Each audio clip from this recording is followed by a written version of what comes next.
नमस्कार दोस्तों, भाइयों। आज जैसा कि रविवार है तो रविवार में हम आपका एक मॉडल पेपर कराते हैं।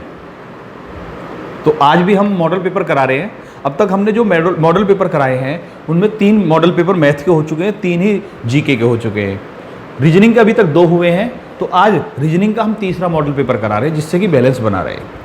ठीक है, तो इस पेपर में 20 क्वेश्चन हैं, जैसा कि पिछले में भी 20 ही थे। तो आपको कॉपी और पेन ले लेना है और सवाल का पहले आंसर अपने हिसाब से देना है। जैसे ही सवाल आए वीडियो पॉज कीजिए, वीडियो पॉज करने के बाद उसका आंसर लिखिए और फिर जब आप आंसर लिख चुके हों तो हमारे आंसर से उसको मैच कीजिए। ठीक है, इस तरह से आप अपने आप को चेक कर सकते हैं आप कितना मतलब रीजनिंग में कितने क्वेश्चंस कर सकते हैं सर। ओके, तो शुरू करते हैं आज का मॉडल पेपर। देखिए सर, पहले दो सवाल प्रश्न 1 और प्रश्न 2 में बेमेल बताना है। इसमें नदी, पहाड़, रेगिस्तान, महल है और इसमें 4, 64, 12, 144, 16, 256, 20, 320 है। भाई ट्राई कीजिए, वीडियो पॉज कीजिए और ट्राई कीजिए। ठीक है भाई, आ जाते हैं। तो देखिए पहले सवाल की बात करते हैं। नदी, पहाड़, रेगिस्तान और महल में अगर बेमेल की बात करें तो आंसर है महल। क्यों? क्योंकि नदी प्राकृतिक है, पहाड़ प्राकृतिक है, रेगिस्तान प्राकृतिक है और महल इंसान के द्वारा बनाया जाता है। ठीक है, महल जो बनाया जाता है वो इंसान द्वारा बनाया जाता है, कृत्रिम होता है। ये प्राकृतिक होते हैं, नेचुरल होते हैं, ये आर्टिफिशियल होता है। क्वेश्चन नंबर 2 बहुत अच्छा सवाल है। तो क्वेश्चन नंबर 2 जैसा कि मुझे उम्मीद है आपने सबने कर लिया होगा। 4, 64, 12, 144, 16, 256, 20, 320। वीडियो पॉज करके ही करना है, जब आपका हो जाए तो ही वीडियो को आगे प्ले करना है। ठीक है, तो पहले सवाल इसको क्वेश्चन नंबर 2 को देखते हैं। देखिए इस सवाल को अगर हम ध्यान से देखते हैं तो लगता है कि वर्ग या क्यूब चल रहा है, लेकिन भाई वर्ग और क्यूब का कॉम्बिनेशन है। जैसे 16, 256, 16 का वर्ग 256, 12 का वर्ग 144, लेकिन 4 की क्यूब है 64, वर्ग नहीं है। यहां पर ना वर्ग है ना क्यूब है, तो बहुत से सोचते हैं कि डी आंसर है, जबकि सही आंसर है बी, सेकंड ऑप्शन ठीक है। क्योंकि ये जो हमने संख्याएं सेलेक्ट की है वो इस तरह से सेलेक्ट की है जो कंफ्यूज कर सकती है। एकदम से दिमाग जो है ना बन जाता, कमिट हो जाता है कि भैया शायद वर्ग या क्यूब का हमने नियम लिया, जबकि वर्ग क्यूब को हमने इसमें अलग हटा दिया, बस कंफ्यूजन के लिए दिया है। क्यों है? देखिए सर, इसमें 16 की गुणा करी, यहां पर 16 में 16 की गुणा कर रखी है और 20 में 16 की गुणा कर रखी है, जबकि इसमें कितने की कर रखी है? 12 की। तो आंसर क्या हो गया? बी हो गया भाई। ठीक है, अगले क्वेश्चन पर आते हैं। क्वेश्चन नंबर 3, अंग्रेजी वर्णमाला में दाएं से 17वें और बाएं से 22वें के अक्षरों के ठीक बीच में कौन सा अक्षर होगा? एन, पी, आर या एस? वीडियो पॉज कीजिए और कीजिए भाई। ओके, अंग्रेजी वर्णमाला में दाएं से 17वें और बाएं से 22वें अक्षरों के ठीक बीच में कौन सा अक्षर होगा? तो आ जाते हैं भाई, देखते हैं सर। देखिए इसमें एक है दाएं से, एक है बाएं से। तो अगर बीच में अक्षर पूछ रहा है, 2 अक्षरों के बीच में अक्षर पूछ रहा है, तो आपको दोनों या तो लेफ्ट वाले चाहिए, दोनों या राइट वाले चाहिए। तो हम दोनों को लेफ्ट, क्योंकि ए जो होता है ए से जेड की तरफ काउंटिंग करते हैं तो हम लेफ्ट से शुरू करते हैं, तो हम लेफ्ट कर लेते हैं। तो जो दाएं से 17वां है वो बाएं से कितना भैया? बाएं से होता है 10वां, क्योंकि लेफ्ट और राइट का कॉम्बिनेशन 27 होता है भाई। ठीक है, लेफ्ट और राइट मिलाकर 27 होता है। तो जो दाएं से 17 है वो बाएं से 10 है, ये बाएं से 10 और ये बाएं से 22। ठीक है, अब हमें बताना है कि अंग्रेजी वर्णमाला में बाएं से 10वें और बाएं से 22वें के ठीक बीच में कौन सा अक्षर है। तो हम क्या करते हैं, जब दोनों लेफ्ट है तो दोनों को जोड़ देते हैं, इसमें 32 और उसका आधा कर दिया 16। याद रखना जब हम बीच वाले अक्षर को पूछ रहे हैं तो कि इनके ठीक बीच में कौन सा है? 16। बाएं से 16वां जो अक्षर होगा वही आंसर है, आंसर है पी। ठीक है, अगर पूरा देखना है कि भाई समझ में नहीं आ रहा तो देखिए अंग्रेजी वर्णमाला में दाएं से 17वां, देखिए दाया यानी इधर, इधर से 17वां आएगा जे, और बाएं से 22वां, इधर बाया है एक ही तरफ, इधर से आएगा वी। जे और वी के ठीक बीच में बताना है, तो जे और वी के ठीक बीच में पी है। क्यों? क्योंकि ये 10 पर है, ये 22 पर है, ये 16 पर है, तो इसमें भी 6 का अंतर, यहां भी 6 का अंतर है, बिल्कुल ठीक बीचों बीच आएगा पी। ठीक है भाई, क्लियर? तो हमें इतना नहीं करना होता, बस याद रखना दोनों या तो लेफ्ट कर लो या दोनों राइट कर लो, जोड़कर आधा करेंगे तो ठीक बीच का अक्षर आ जाएगा सर। ओके, अगले सवाल पर आ जाते हैं।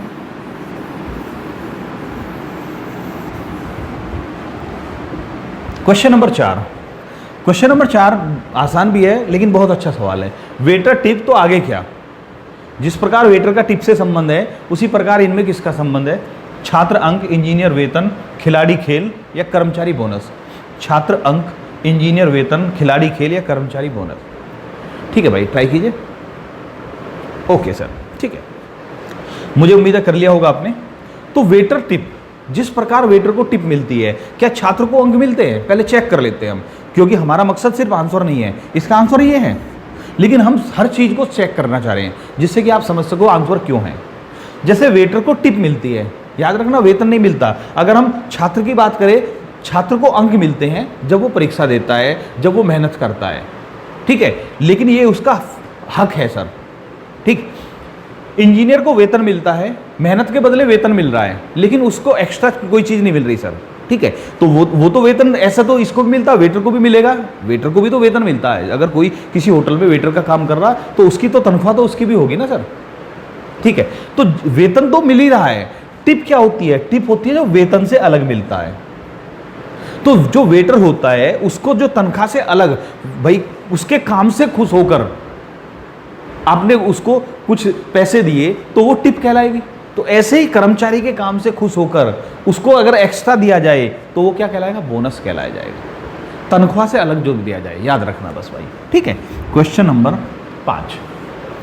क्वेश्चन नंबर 5 देखते हैं। रीजनिंग के स्टूडेंट ने सामान बेचना शुरू किया। शर्ट की कीमत 160 रुपये, बैट की कीमत 96 रुपये, बुक की कीमत 128 रुपये, तो बनाना की कीमत कितनी होगी? शर्ट की कीमत 160, बैट की 96, बुक की कीमत 128, तो बनाना की कीमत कितनी होगी? 174, 192, 210 या 165 रुपये। ट्राई कीजिए भाई। ठीक है भाई, सही आंसर है 192। कैसे है वो देखते हैं सर। देखिए शर्ट, याद रखना रीजनिंग का स्टूडेंट है तो आपको इसका मतलब रीजनिंग के हिसाब से सोचना है, मैथ वगैरह और कुछ नहीं, जीके वगैरह कुछ नहीं सोचना, सिर्फ रीजनिंग सोचना। शर्ट में 5 अल्फाबेट है, 5 की कीमत है 160।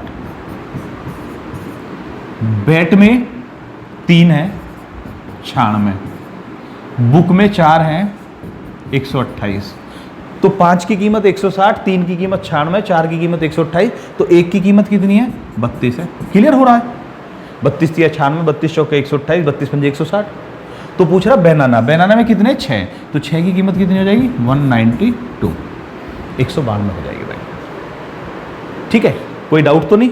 तो 1 की कीमत 32, तो 6 की कीमत 192। आगे बढ़े तो क्वेश्चन नंबर 5 का आंसर है बी, नोट कर लेना। अगले क्वेश्चन पर आते हैं सर।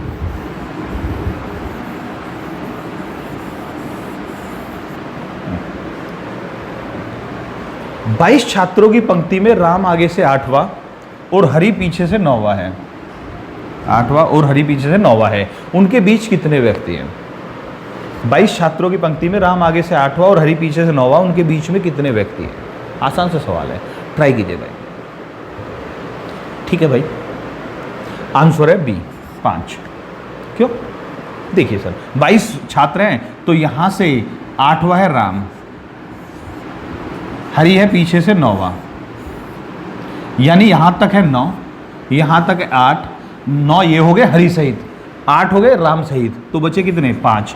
5 बीच में लेंगे तभी तो 22 होंगे। ओके भाई, ठीक है, बिल्कुल सिंपल सवाल था। अगले क्वेश्चन पर चलते हैं। क्वेश्चन नंबर 7, ट्राई कीजिए भाई। हॉट बराबर दे रखा है, न्यू बराबर पूछा है। क्वेश्चन नंबर 7 को कीजिए। ठीक है, आ जाते हैं। वीडियो पॉज करके किया होगा तो पहले क्वेश्चन नंबर 7 की बात कर रहे हैं, 8 को नहीं देख रहे हम। हॉट बराबर 8, 19, 15, 12, 20, 7। अगर आपने इस तरह से पढ़ा होगा तो बहुत आसान है। H 8 पर होता, ध्यान से सुनना भाई। ठीक है, H 8 पर होता। इतनी बड़ी संख्या दे रखी है तो याद रखना, एक चीज का और ध्यान रखना इस सवाल को करने से पहले, अगर संख्याएं बड़ी दे रखी है तो रूल जो है वो इजी वाला लगेगा। ठीक है, ये ध्यान रखना। बहुत सारी संख्या दे रखी है तो समझ जाइए कि रूल इजी लग रहा है, ज़्यादा टफ मत बनाइए उसको ज़बरदस्ती।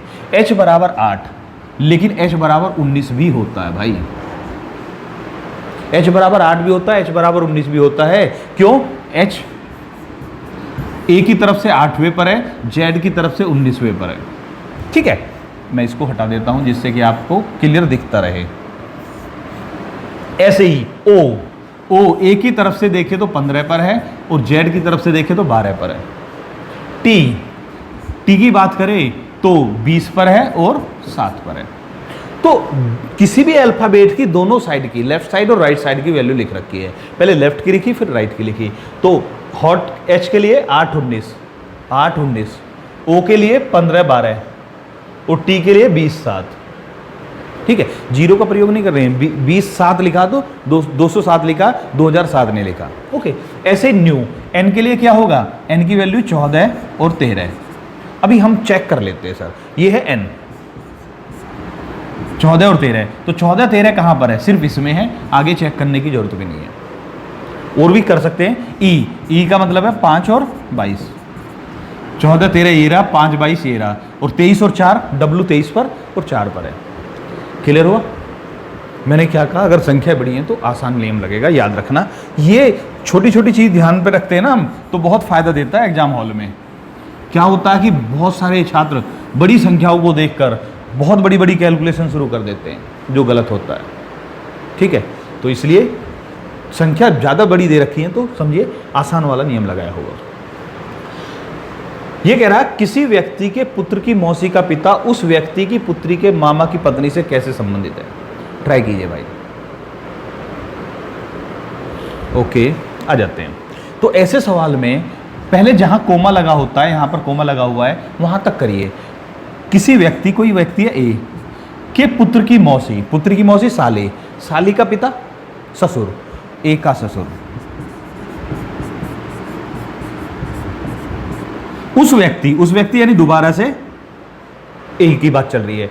किसी व्यक्ति के पुत्र की मौसी का पिता यानी ए का ससुर, उस व्यक्ति यानी फिर ए की बात चल रही है कि पुत्री के मामा, ए की पुत्री का मामा ए का साला की पत्नी, साले की पत्नी। तो ए का ससुर ए के साले की पत्नी से का क्या लगेगा? तो उसके साले की पत्नी का भी वो क्या लगेगा भैया? ससुर ही लगेगा। आंसर है ए। ठीक है, ए का ससुर ए के साले की पत्नी का भी ससुर ही लगेगा, कोई दिक्कत नहीं। 8 क्वेश्चन हो गए। क्वेश्चन नंबर 9 पर आते हैं।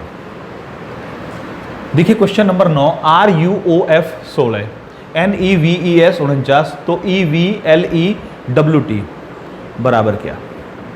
वीडियो पॉज करके कीजिए भाई।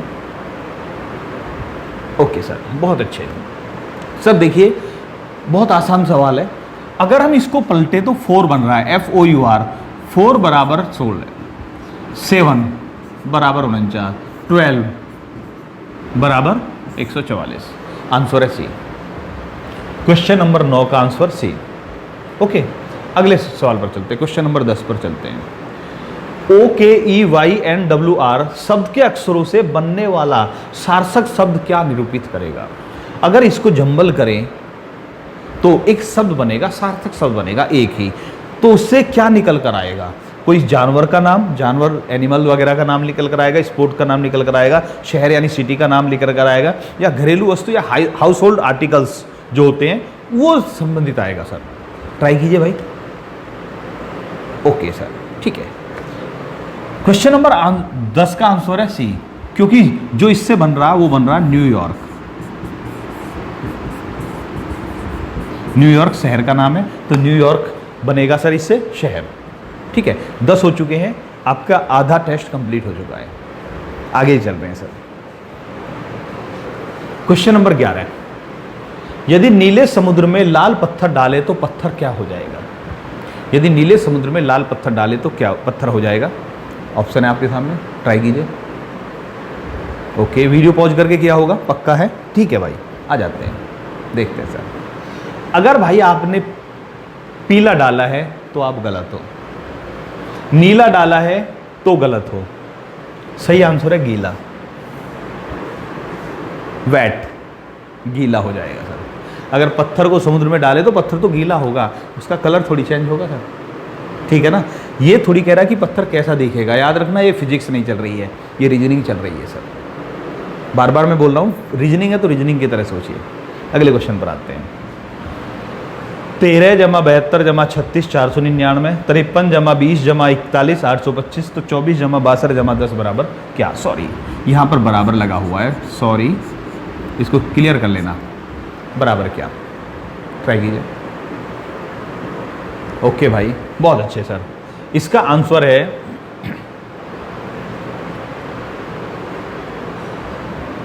681। ठीक है, क्यों है वो देखते हैं सर। देखिए क्या कर रखा मैंने अभी बताया, अगर बहुत सारी संख्या दे रखी है तो नियम आसान लगाया होगा। 13 72 और 36, 13 को जोड़ा 3 और 1 को जोड़ा 4, 7 और 2 को जोड़ा 9, 3 और 6 को जोड़ा 9। ठीक है, तो 499 कैसे आया? 5 3 जोड़ा 8, 2 0 जोड़ा 2, 4 1 जोड़ा 5। ठीक है, इसमें जोड़ेंगे 6, इसको जोड़ेंगे 6, इसको जोड़ेंगे 8, इसको जोड़ेंगे 1। ओके, अच्छा सवाल है, बहुत अच्छे भाई। नेक्स्ट क्वेश्चन पर चलते हैं। क्वेश्चन नंबर 13 और 14, इनमें थोड़ा टाइम सही देना क्योंकि ऐसे सवाल गलत बहुत ज़्यादा होते हैं सर। तो क्वेश्चन नंबर 13, 2 2 3 6 8 24 27 क्वेश्चन मार्क फिर 112। आपको बताना है इसके बीच में 27 और 112 के बीच में कौन सी संख्या आएगी। वीडियो पॉज करके कीजिए भाई। ठीक है सर, सही आंसर है डी। क्यों है वो देखते हैं सर।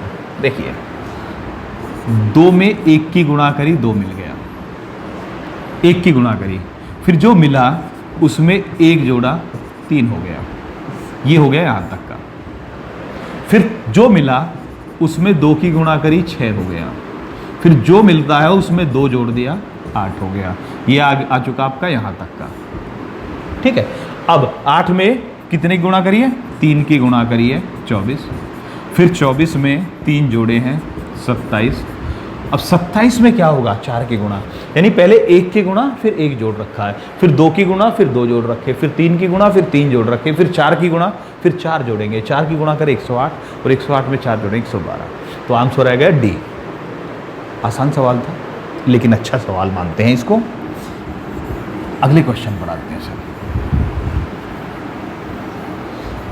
हर सवाल को याद रखना, सवाल हो सकता है हमारा सवाल देखने में आपको बिल्कुल आसान लगे, लेकिन आप अपने हिसाब से आंसर जरूर लिखिए उसको, क्योंकि आपको उस सवाल की अहमियत तब तक पता नहीं चलेगी जब तक आप उसको खुद करके नहीं देखोगे। अगर आप सोच रहे हैं कि भाई हमने उठाया पेन वीडियो देखना शुरू करा और अपने मन में सोचते चले गए, तो उसका वीडियो देखने का फ़ायदा ही नहीं है। फिर वीडियो को यहीं पर छोड़ दीजिए, कुछ और काम कर लीजिए। अगर आप इस वीडियो को देख रहे हैं तो जैसा हम कह रहे हैं उसी हिसाब से, क्योंकि अगर आप सीखना चाहते हैं तो सीखोगे तब जब आप पहले आंसर खुद लिखें, फिर हमारे आंसर से मैच करें। असली तरीका यही होता है सर। ऐसा नहीं कि भाई टीचर ने पढ़ा दिया, अपनी तरफ से कुछ नहीं किया तो कुछ फ़ायदा नहीं है।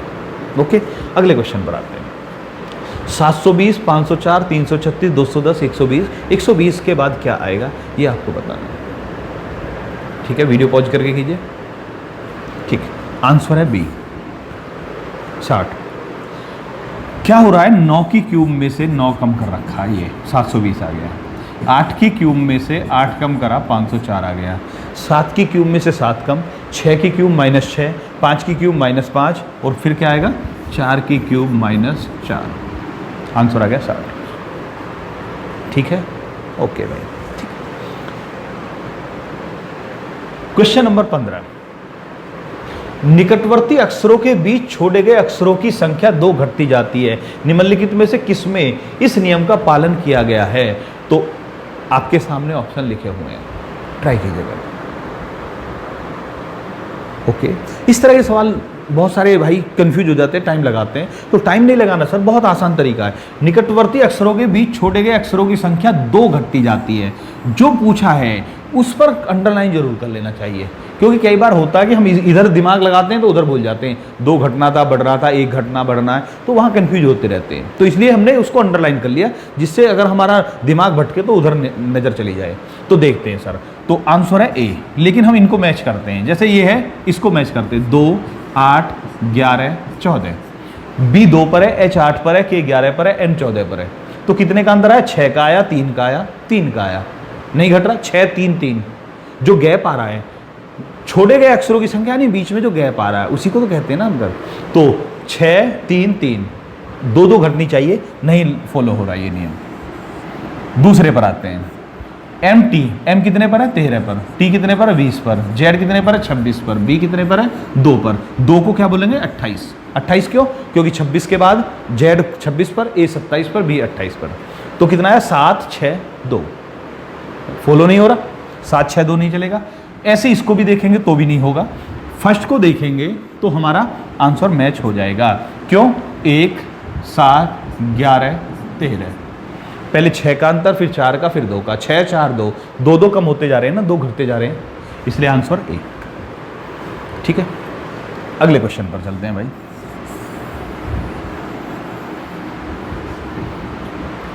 क्वेश्चन नंबर 16 आपको बहुत इंटरेस्टेड लगेगा। एक क्रिकेट मैच में शुरू की 10 बॉल पर 10 विकेट हो गए। क्रिकेट की पारी शुरू हुई, मैच की पारी शुरू हुई, शुरू की 10 बॉल पर 10 विकेट हो गए। मैच में ना कोई रन बना और ना ही कोई अतिरिक्त बॉल डाली गई। ना तो कोई रन बना है, ना वाइड या नो बॉल है, कुछ अतिरिक्त बॉल नहीं डाली गई, ना ही रन बना है। तो मैच में कौन से नंबर का खिलाड़ी नॉट आउट रहा? आपके सामने लिखा हुआ है, ट्राई कीजिए भाई। ओके, ठीक है, आंसर है भैया 8। सी, 9वां 7वां या दूसरा नहीं है। क्यों नहीं है उस पर आ जाते हैं। देखिए सर, क्रिकेट मैच लगभग सभी जानते हैं, मुझसे तो ज़्यादा ही जानते होंगे क्रिकेट के बारे में। आप देखते हैं कैसे होगा। सर मान लिया इधर से बॉलिंग चल रही है, तो इधर आया पहले नंबर का खिलाड़ी, दूसरे नंबर का इधर रहेगा, नॉन स्ट्राइकर एंड पर। पहली बॉल डली, 1 आउट, 2 तो वहीं खड़ा हुआ है। फिर तीसरे नंबर का आया, चौथे का आया, 5वें का, 6ठे का, 7वें का। तो शुरू की 6 बॉल पर ये आउट हो गए। पहले नंबर का इधर है, दूसरे नंबर इधर खड़ा हुआ है, तो दूसरा खड़ा तो तीसरा, चौथा, 5वां, 6ठा, 7वां, तो 7 खिलाड़ी आउट हो गए। ओके, सॉरी 6 खिलाड़ी आउट हो गए 7वें नंबर तक। ओवर खत्म। ओवर खत्म होते ही अगला ओवर जब आएगा तो अगले ओवर में क्या होगा? अभी जो 2 नंबर वाला है 7 तक आउट हो चुके हैं, याद रखना। जो 2 नंबर वाला है वो इधर आएगा, 8वां नंबर का खिलाड़ी इधर आएगा। अगले पर 2 नंबर आउट, फिर 9 number out, 10 number out, 11 number out, बचा कौन? 8 नंबर। 8 नंबर का खिलाड़ी नॉट आउट रहा। ठीक है, अगले क्वेश्चन पर आते हैं। Question number 17। एक जलयान सागर में तैर रहा है जिसके एक ओर 10 फीट लंबी सीढ़ी लटकी हुई है। एक जलयान है, शिप है, उसके बाहर की तरफ 10 फीट लंबी सीढ़ी लटकी हुई है और सीढ़ी का निचला सिरा पानी से 2 फीट ऊपर है। ठीक है, मैं जो संख्या है उनको अंडरलाइन करता हूं जिससे कि, क्योंकि काफी बड़ा सवाल है। एक जलयान सागर में तैर रहा है जिसके एक ओर 10 फीट लंबी सीढ़ी लटकी हुई है और सीढ़ी का निचला सिरा पानी से 2 फीट ऊपर है। सीढ़ी के निचले सिरे से 1 फीट है, याद रखना, थोड़ा 1 फीट इधर आ गया, 1 उधर रह गया। 1 फीट की ऊंचाई पर एक निशान लगा है, एक निशान लगा हुआ है 1 फीट की ऊंचाई पर, निचले सिरे से भी 1 फीट ऊपर है। ठीक है, सागर में ज्वार आने के कारण सागर का पानी प्रत्येक 10 मिनट में 3 इंच ऊपर उठ रहा है। ज्वार आ गया तो पानी क्या हो रहा है? ये क्या हुआ भाई? हाँ जी, पानी जो है ज्वार आने के कारण पानी ऊपर उठ रहा है सागर का।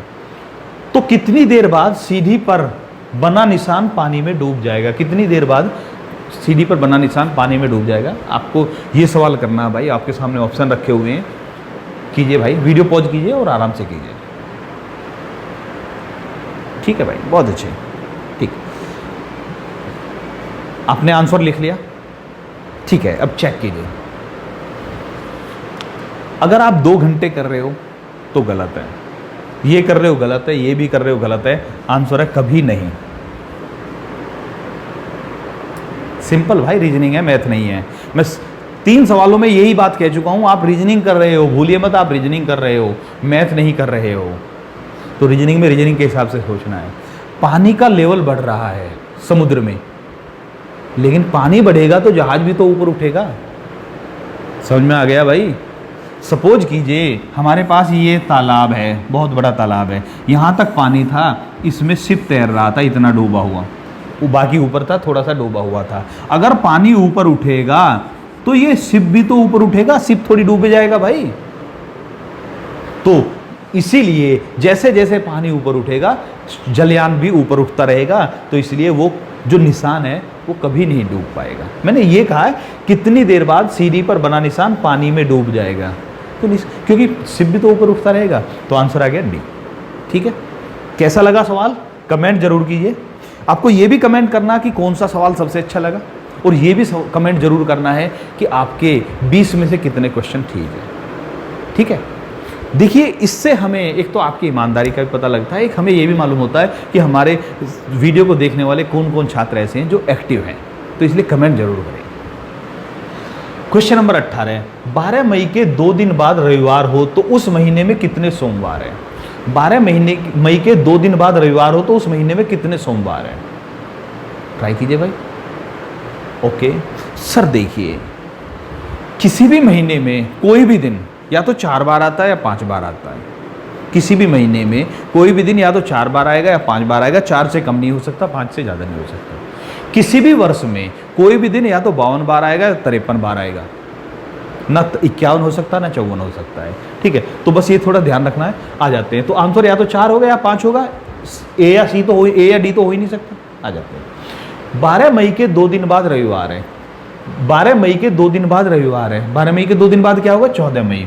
14 मई को रविवार है, तो उस महीने में कितने सोमवार हैं? ठीक है, सोमवार। 14 मई को रविवार है, तो सोमवार कब है? 15 तारीख को। ठीक है भाई, अब हमें सोमवार को निकालना है, तो हमें 7-7 दिन पर कैलकुलेशन कर लेते हैं। 15 में से 7 कम 8, 1, 22, 29, 1, 8, 5, 22, 29। ठीक है, 7-7 दिन के अंतर पर अगर हम कैलकुलेट करेंगे तो ये 5 डेट ऐसी है जिन पर सोमवार पड़ेगा। कितनी बार आया? 5 बार। आंसर आ गया सी। क्लियर हो गया? अगले पर चलते हैं। इनमें से किसका जल प्रतिबिंब अपरिवर्तित रहेगा?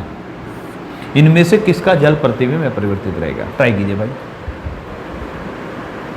ओके, सही आंसर है भाई HOK, क्योंकि जल प्रतिबिंब ऐसे होता है 180 डिग्री डाउन में आता है, तो H का जल प्रतिबिंब H ही रहेगा, O का O ही रहेगा, K का K रहेगा। अगर इसका बनाए तो D ऐसा ही रहेगा, ये D ऐसा ही रहेगा, लेकिन A उल्टा हो जाएगा, ये बदल रहा है। B ऐसा ही रहेगा, I में कोई फर्क नहीं, लेकिन T तो उल्टा हो जाएगा ना। H में कोई नहीं, E में कोई नहीं, लेकिन N चेंज हो जाएगा। ये सारे चेंज हो रहे हैं, ये चेंज नहीं हो रहा। तो क्वेश्चन नंबर 19 का आंसर है D। ठीक है, आज का लास्ट क्वेश्चन भाई। 6 ऊर्ध्वाधर यानी वर्टिकल और 4 क्षैतिज यानी हॉरिजॉन्टल रेखाएं खींचकर अधिकतम कितने वर्ग बन सकते हैं? कुछ 6 लाइन खींचनी है वर्टिकल, 4 खींचनी है हॉरिजॉन्टल, इनको खींचकर अधिकतम कितने वर्ग बन सकते हैं? ट्राई कीजिए भाई। ओके, ठीक है, आपने कर लिया होगा सवाल। तो उसके लिए हम आकृति गिनने वाला सवाल बता चुके हैं आपको। तो 4 हमने क्षैतिज रेखा खींची। क्षैतिज ये होती है। एक बात और, अगर आप हॉरिजॉन्टल और वर्टिकल में कंफ्यूज हो रहे हो, आपने उल्टा भी खींच दिया कोई दिक्कत नहीं है। 4 को ऐसे खींच दिया, 6 को उल्टा खींच दिया, कोई दिक्कत नहीं है। 1, 2, 3, 4, 5 और 6 आधे तिरछे को सीधा मान लेना। तो हमें इसमें क्या गिनने हैं? वर्ग गिनने हैं।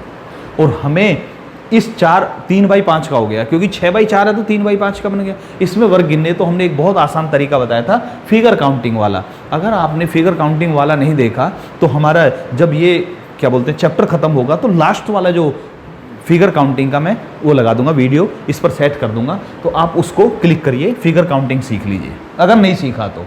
ओके, तो हमने बताया था कि इसमें अगर आपको क्या गिनने, वर्ग गिनने हैं, तो यहाँ पर आप 1 लिखेंगे, पहले में, दूसरे में 2, तीसरे में 3, 4, 5, प्रत्येक खाने में एक नंबर लिखेंगे लेफ्ट से राइट चलते हुए। फिर अब इसको ऊपर भी लिखेंगे 1, 2, 3। ठीक, अब क्या करना, दोनों तरफ से सबसे बड़ी संख्या लेनी है। इधर की सबसे बड़ी संख्या 5, ऊपर की 3, 15 आ गया। दोनों तरफ की सबसे बड़ी संख्या की गुणा कर दीजिए। फिर दोनों संख्याओं में 1-1 कम करिए, गुणा करिए, फिर 1-1 और कम करिए, गुणा करिए। ठीक है, जब ये एक तरफ 1 आ जाए, क्योंकि अगर इससे भी कम करेंगे तो 0 आ जाएगा, तो जब यहीं पर रोक लीजिए तो इसका टोटल कर दीजिए, आंसर आ गया 26। ठीक है, इसमें कितने वर्ग हैं? सॉरी, मैंने एक गलती कर दी, उसके लिए क्षमा चाहूँगा। आंसर है 26, लेकिन बिना ऑप्शन भी हो सकता है, कोई दिक्कत नहीं है। ठीक है, मुझे ऑप्शन देने थे, लेकिन कोई बात नहीं, हो गया सो हो गया। इसका आंसर 26 है। इतना बड़ा नहीं था कि बिना ऑप्शन आप कर नहीं पाओ। क्लियर है भाई? तो आज के टेस्ट के हमारे आपके 20 क्वेश्चन हो चुके हैं। अभी जैसा मैंने बताया कि जो लास्ट में स्क्रीन आएगी उस पर हम फिगर काउंटिंग वाले वीडियो सेट कर देंगे, आप उसको देख सकते हैं अगर नहीं देखा तो आपने। सबसे बड़ी बात यह है कि आपको कमेंट जरूर करना है कि आपके कितने सवाल ठीक हैं। दूसरा ये भी है कि कौन सा सवाल आपको सबसे अच्छा लगा ये भी बताएंगे। और सही सबसे बड़ी बात एक और चीज़ ध्यान रखना भाई, आपको ये पूरा वीडियो कैसा लग रहा है। आप यही इसी तरीके से हर सप्ताह एक टेस्ट चाहते हैं या नहीं चाहते, ये भी आप ज़रूर कमेंट करें। ठीक है, आज की वीडियो में इतना ही। अगली वीडियो में आपसे फिर मिलते हैं। जय हिंद भाइयों।